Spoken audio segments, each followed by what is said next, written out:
Welcome back to Time Out with the Sports Doctor podcast, where life, sports, and medicine intersect. We're very glad that you continue to support this podcast. You can get the information on any platform where podcasts are played, as well as getting the video content on YouTube. But if you want to just get one place to find all the content, go to my website at drderrick.thesportsdoctor.com, and you will find everything on that website. So without further ado, let's get into this episode. Welcome back to another episode of Time Out with the Sports Doctor podcast. Glad to have you back for another week. Got a very interesting guest for you today, Mr. Stephen Ekugwum. He is a trainer as well as a soccer coach. Welcome to the podcast. Thank you, Doctor. Thank you. How are you doing today? Hey, doing great, man. I had to give my best stab at getting your name right. You know, I don't want to disrespect the family name by just calling you a part of the name. Hopefully my family in Africa aren't watching this, so they'll be trying to call in right now. Hey, go ahead and say your name for me. So my name is Stephen Ekugwum. Got you. Ekugwum. Got you. All right. So, like we said, welcome to the podcast. You know, it's starting to get cold outside, a little dreary, so it must be soccer season. So definitely is my least favorite season, man. Least favorite. In the winter, I don't like it. Like it. It's amazing how they pick a sport where you got to run around with shorts and, you know, no sleeves to play it in the middle of the winter. So maybe that's an American thing. Yeah, I guess they figure we're keeping our bodies warm with all the movement we're doing. I don't know. Yeah. So, you know, I was doing a little reflecting about, you know, anyone that follows this show knows that I love football and I love basketball, but probably popular American sports, baseball and soccer, you know, I don't have much love for. But I started to do a little, you know, introspection and reflection. And I realized maybe it's because of childhood trauma, because those were the two sports that my parents didn't allow me to play because my mom said she wasn't going to take up her summer. So maybe I'm just harmed by the sport. Maybe that's really what it is. Maybe so. You gotta talk to your parents, man. But you know, I really feel like soccer is a game for all kids. That is the U.S. slogan. You know, it has been since I was a kid. It's a game for all kids, and I believe that that's the case because it's such a character building tool that you can use in the younger ages. Obviously, you have a team of 11 people on the pitch, but then you have maybe 18 on the roster. So there's a bit of selflessness that goes into it, but as well as learning to be selfish and be independent and responsible. Work in a unit, work in a team, and be a part of a big engine. So I think it's from my experience, it's been a great tool for kids, even if they don't play it through high school. It's just been a great tool to help build that confidence and build a complex of knowing that you can interchange responsibilities, you know, throughout your life, whether it be soccer, football, basketball, or simply your career. Absolutely. So we're going to get into the role that soccer has played in your life, you know, as a kid and actually progressing through. But we already mentioned Nigerian roots. So tell us about, you know, your family roots. So my father is from West Africa. He's from Nigeria, the capital city of Lagos. He was actually born in Ghana. Interesting enough, that was wartime when my grandmother was pregnant. So they left Nigeria and went to Ghana, where my dad was born. And then after the hostility and the brutality had calmed down, they moved back to Nigeria. So my father spent his childhood there in the villages as well as in the city where he attended boarding schools. And then when he got about 16, 17, he started applying to universities in America. And that's how he got here. He landed in Texas first and spent some time at UT and moved around to Grambling University, got a degree there as well, and then finished off at Jackson State where he got one of his masters in economics. So he came there and met my mom, actually, who was also doing her master's in sociology. Crazy thing was, you know, my father is a firstborn. So in our family, the firstborn, in most cases, in a lot of cases, has an arranged marriage. And that could be from a neighboring family of the same, sometimes tribe. Sometimes it could be of the same status or what may have you. But he met my mom, and I don't know what juju she put on him, but he called home and you know, told my grandfather and my grandmother that he's going to stay here, and he found a lovely woman, and he would like to marry her and continue to build a career here and further his education. So I was actually born here in America. We've been back to Nigeria to visit family, obviously, and it is every single time I go, I feel like it's the best experience ever. I feel like I come back a brand new person. My just the way I look at the world, from there to here is just a huge difference in the way socially people carry themselves, and even secularly in the job place and in the cities, things are just different. So when I come here, I really feel a lot more humble, definitely a lot more composed in the way I go about my everyday life, especially with my career in coaching and what have you. So being here in America, but growing up in a home that was culturally, had a huge emphasis on, the Nigerian culture, there were, differences and things that were hard to understand. But ultimately, I believe, like I was telling Lil D, it kept me disciplined and it kept me thinking with a brighter and larger horizon, even at an early age, going through middle school, going through high school, in public schools where you see a lot of different things. Thankfully, those things to me, I can compose myself around and understand, why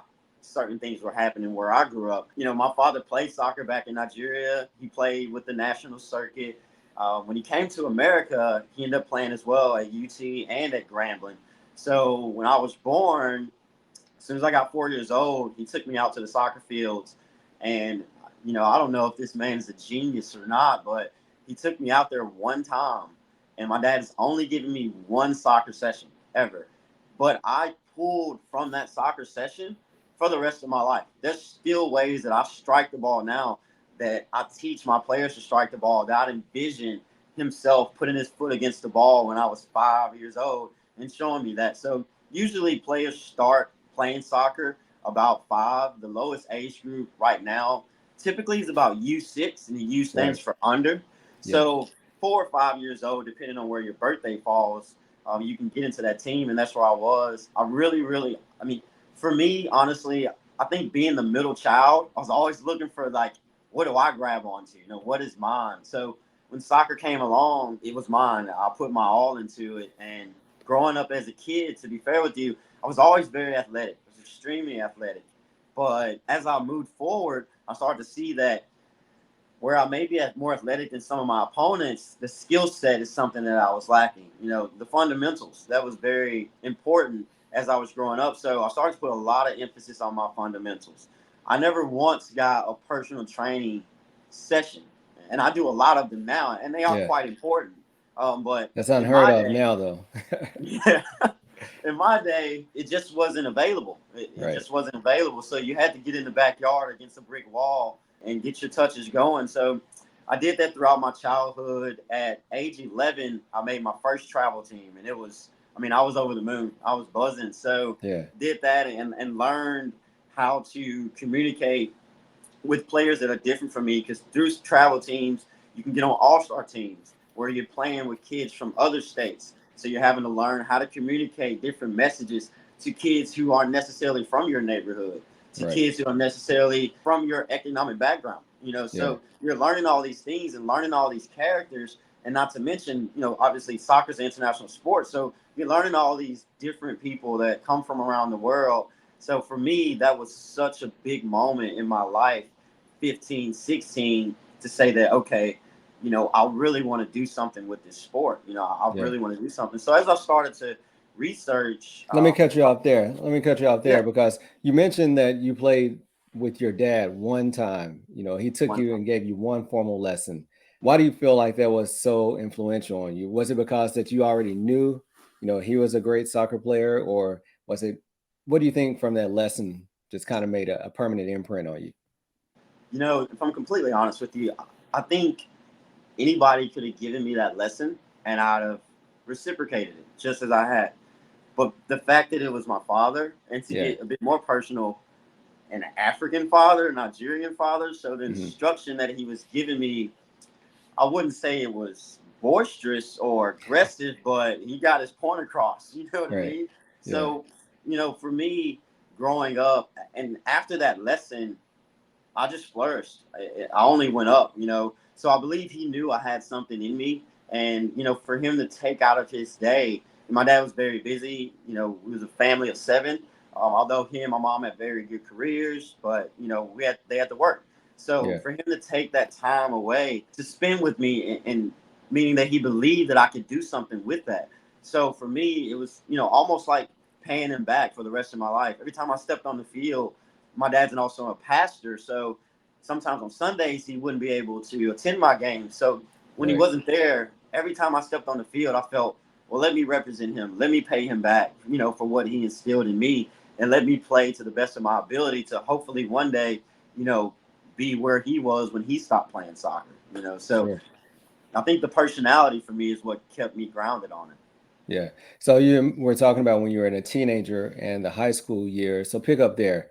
Were you starting to get looks at that point, or were you a Definitely. late I bloomer? was. I was playing soccer. I went to Jim Hill High School where they have the International Baccalaureate program where I attended. It's an academic program that allows you to further your education earlier than graduating. So perhaps taking college courses earlier than typically.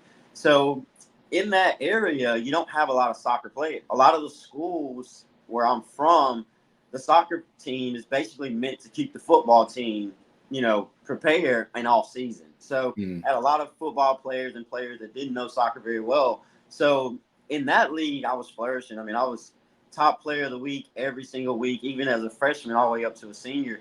But I noticed that my dreams of playing at a Division I college perhaps wasn't going to be fulfilled in that setting. So at the travel game, I looked to play what we call Olympic Development, ODP program, Olympic Development program that is geared toward shuttling talent towards the Olympic team ultimately, and further on into the national team, hopefully a World Cup.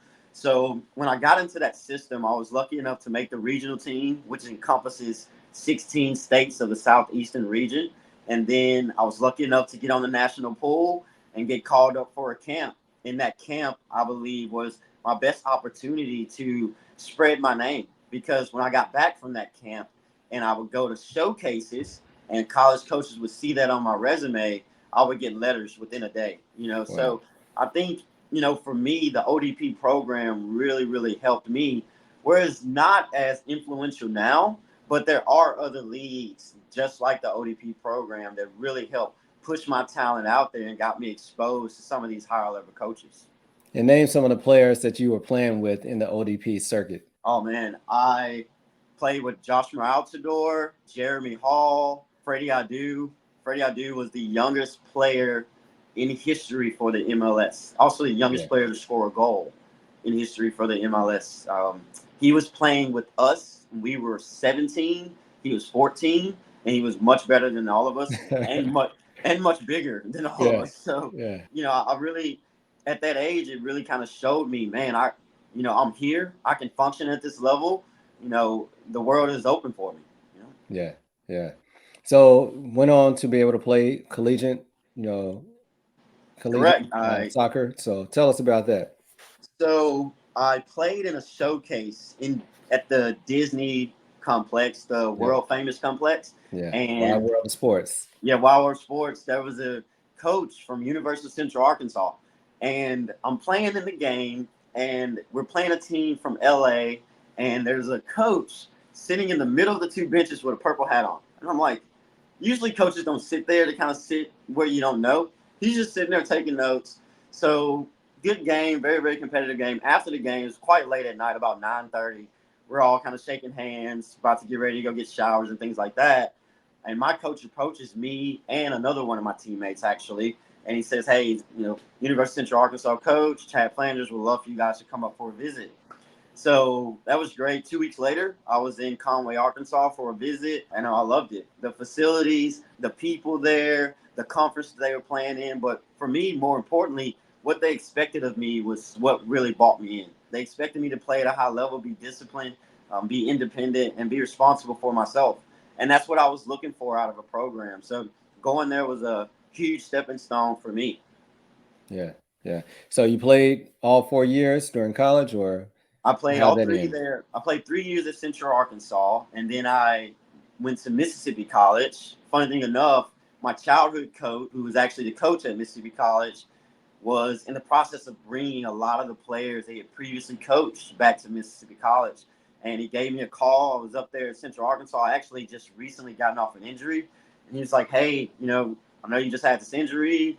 You know, putting your team back together. Won't you come back down?" It only took one call. When he named the names of the boys I was going to be able to play with again, I had to come back down and got back down, won 2 conference championships, went to the Final Four. Really, really great experience there. And Mississippi College was a great experience for me because I was coming from a deep Division I school, huge campus, huge amount of students, to a smaller private university. But the inclusiveness that came with that really helped me build some, extremely vital relationships going forward. Yeah. So you mentioned the injury, this time out with the sports doctor, so you can't just Yes, breeze past that. sir. So what injury did you have?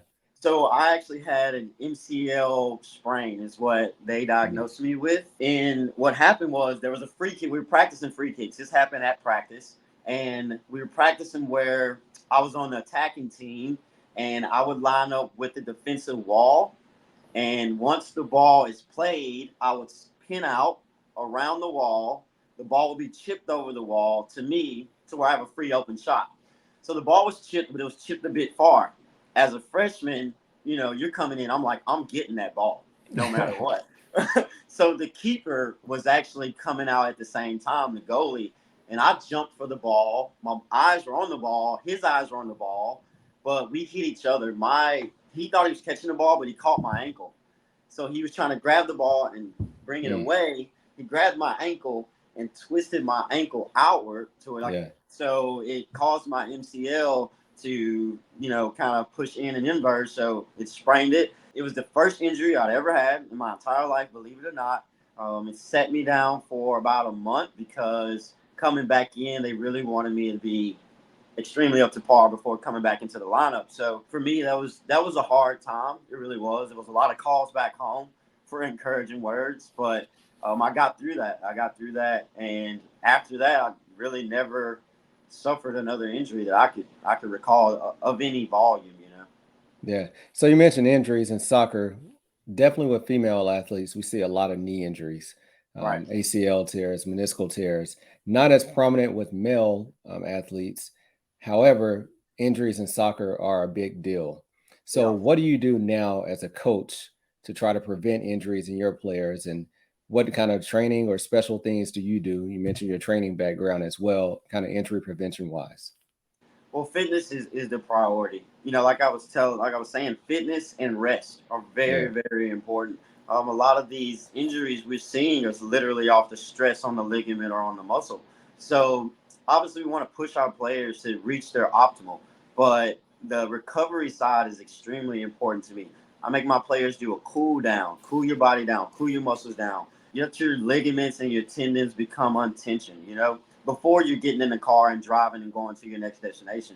From a training standpoint, strength and conditioning is very, very important for soccer. Soccer entails a lot of explosive movements, a lot of cutting and changing directions with a lot of torque and a lot of fast action. So it's very important that we strengthen these ligaments and strengthen these tendons and muscles because if not, then they're just going to get torn, as you often see. So what I would often do is agility workouts with resistant bands. I think are very, very important. I think they're easy on the muscles, easy on the ligaments, but also in addition to that, balancing exercises. Those things, especially for your ankle, knee, and hip joints, those are very, very important because, like I said, when you are changing direction and you are cutting, you are on one foot. So having that extremity be stable at all times is very, very important. So all those things are very important before we get the session going.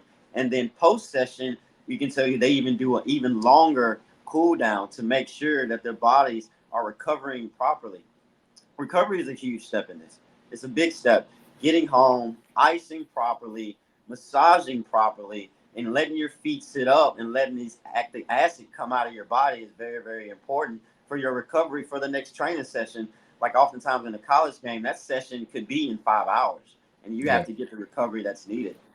Yeah. Now, soccer is one of the sports where we see early sport specialization, right? Soccer, baseball, kind of American sports that are really where you'll see some kids playing year round. So, you have an athlete or parent who's, they see the competitor, they see their neighbor, they're going to all these different camps and doing different things. What's your message to the parents or to the athlete about quantity versus quality? Because many times, as we said, the amount of exposures correlates with injury. So how do you counsel your players and your team on that? If you're enjoying this episode, don't wait to the end to share it. Share it now. Share this with a friend or a colleague that you think might find value in this information. And then also make sure that you click and leave us a 5-star review and give us feedback, because we really value your feedback and your input. Now back to the episode.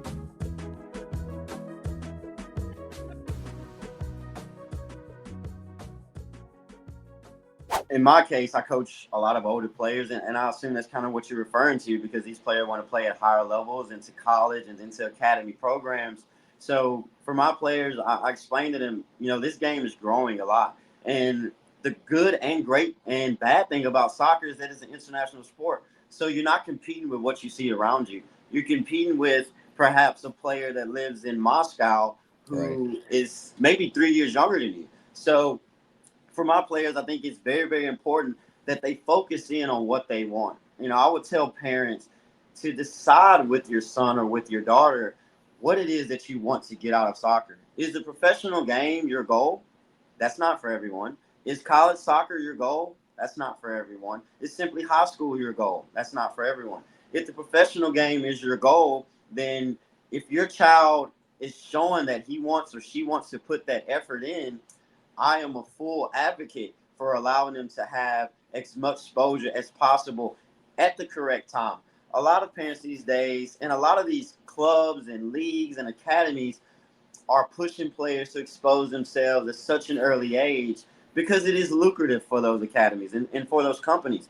But for me, from a scouting standpoint, perhaps a scout isn't, particularly looking at a player until he's 16, 17, 18. Perhaps if he's really good, 15. So prior to those years in the early years, 13, 14, 12, 11, I think the big focus is to figure out the quality of training is very, very important. That is what you want to seek out. You want to seek out, number one, a coach that your child can respond to, a coach that your child is coachable by. That is very important, because you can have the best coach in the world, but if your child's not responding to that coach, then your child's not going to reap the benefits of his talents. So I think number one is finding a coach that your child is comfortable with, but also has a good bit of respect for, that can be pushed by that coach. I think number two would be, as a family, focus in on how your child learns. I think that is very important. How your child receives information, okay, and how your child, how I say, conveys information out. So for myself and my players, it's very important I speak to my players individually, because they're all different personalities. So I have to bring the best out of each and every last one of them, but that all takes a unique avenue or unique way of communicating to them. So again, number one is to seek out that coach that vibes with your player, that has that correlation with your son or daughter. And then number two, making sure that your child can understand the communication that you're going through. And then lastly, number three, and this is a lot of times very hard for parents to do, especially parents that play soccer, is to, compartmentalize how hard you push your child and when do you back up and be a parent. Because I hear from training, a lot of parents come to me for training because they feel like, well, he's not going to listen to me, even though I'm his Right. dad. I play Division I soccer. He'll listen to you because you're a coach. You're a coach. So I think that's a very, very, good tool for parents to use, to have that happy medium of how hard do I push my son or my daughter, or when do I take a seat back and allow my son to grow and also fail. I tell parents a lot, the child doesn't make it to the next level. It's the parent. It's the environment that you build around them. It's hard work.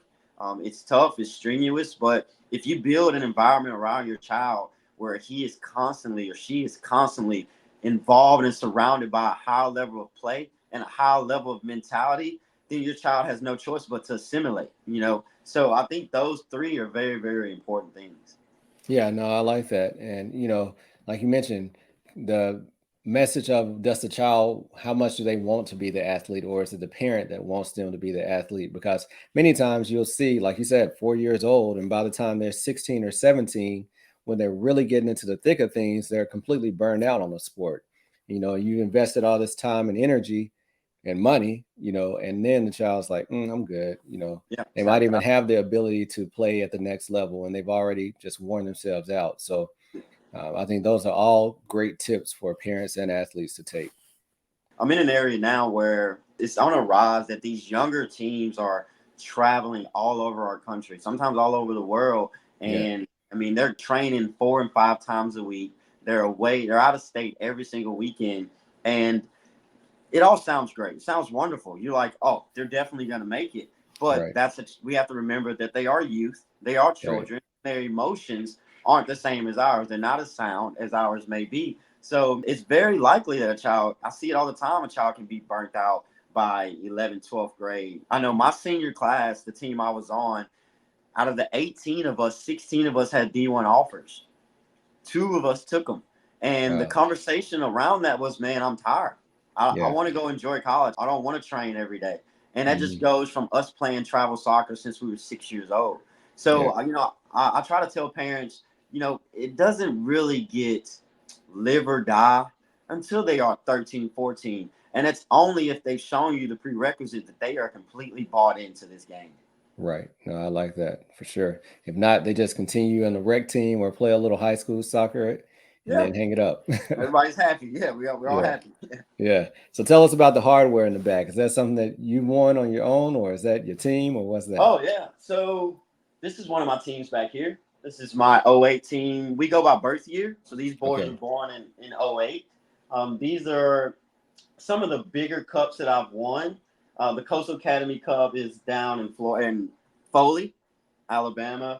This is this year actually the U16 State Cup, and this is the BRSC United Cup. That's in Baton Rouge. It's always a high level tournament. These are some of the tournaments that I take pride in winning that I won as a child, and I felt a lot of pride in my team and myself. And I see that in my boys now and in my girls now that I coach. And I explain to them we go to these competitions because it does kind of expose you to a higher level of play. But not only that, I want them to have that confidence, and I want them to be able to look in the mirror and say, "Hey, I did this." Because in 5 years you may not be playing soccer, but what you will always have is these memories. You'll always have these memories of your friends and winning things together. So for me, I'm not, huge on. If I'm frank with you, I have some teams that perform really well, and winning is never scarce. But these are three competitions that I emphasize with my teams that shows growth if we win them,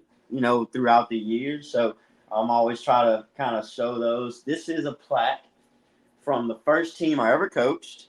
They were born in 2009, and they're big boys now, but really, really put my all into that group. And, till this day, they really hold a special place in my heart. These kids, yeah, I'm a coach, but I think soccer is such an emotional game and it's such a culture game that you have to buy into these kids' lives. And I do that as much as I can. So when I see them elevate and then I see them leave high school and go play in college and then come back and tell me, Coach, man, you're right. I'm glad I stuck with it because even though I'm not playing anymore, it's such a huge part of my life now. So it's Yeah, very rewarding in that case. yeah. So on Time Out with the Sports Doctor, this is your final timeout. So I know that you appreciate the game of soccer and you use the game of soccer to not only make athletes, but to mold these young men and women into future leaders in society. So talk to us about, how you utilize the game of soccer to teach about important tools in life. And, tell us about what your athletes are doing now as far as college is concerned. It's very important. The priority is to teach these kids how to kick a ball.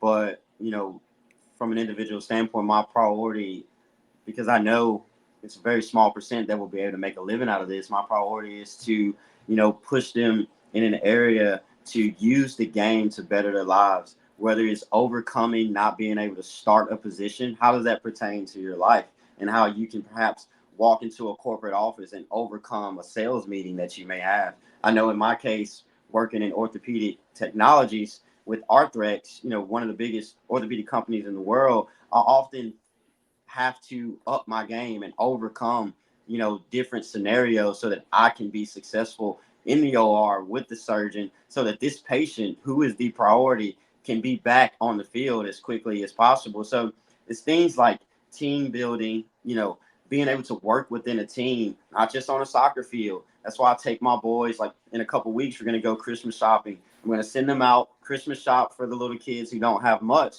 but this is a team effort. And so when it all comes back in, it needs to fit like a puzzle piece. So I think things like that, showing respect to each other, being able to criticize each other, but in a respectful way. And more Yeah. importantly, being able to receive criticism without offense, because it's going to happen for the rest of your life. And how Yeah. do you reciprocate?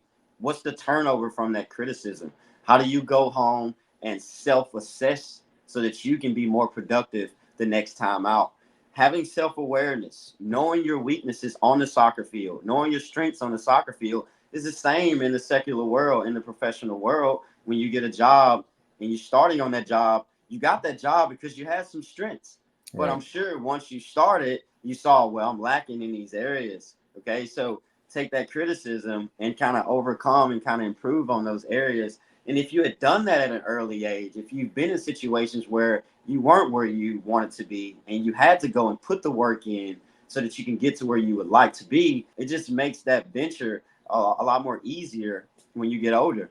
A lot of my players now are playing in community college settings. Thankfully enough, last year was my first year to graduate a class. I had those kids since they started playing soccer, and they graduated last year. We had 5 go off to community colleges here in the state. And then this year, I have 8 out of my 9 seniors already signed. Hopefully, the other one was signed, if not tomorrow night, hopefully by Friday, he'll be signed.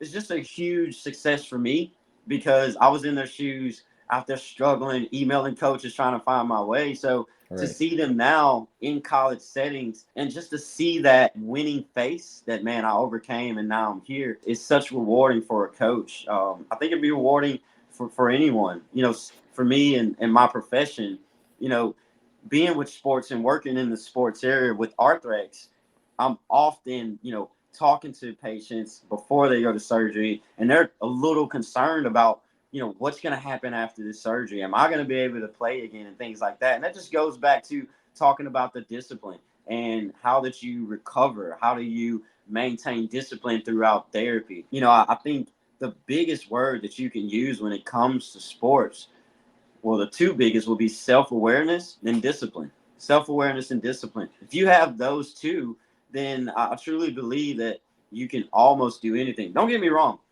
To play in the pros, there's a genetic gene pool Right. lottery that comes with that. Yeah. Yeah. But you can help yourself out on the front end. Yeah. No, I like that. Great pearls for sure. So tell people how they can follow what you're doing or join your team, get coaching. Where can they Sure, find you? sure. You can follow us on Facebook at International Football Club of Mississippi, or on Instagram, the same International Football Club of Mississippi. We are a private club in Brandon, Mississippi, in the Reservoir area, and we have teams that you can play select where you travel, and play at a high level. But we also offer teams that are focused on development. And then we offer teams that are more so focused on the recreational side. You can follow my actual profile is Stephen Ekugwum. It's on Facebook, and you can follow that. But I think going to International Football Club, you'll see everything that I put out.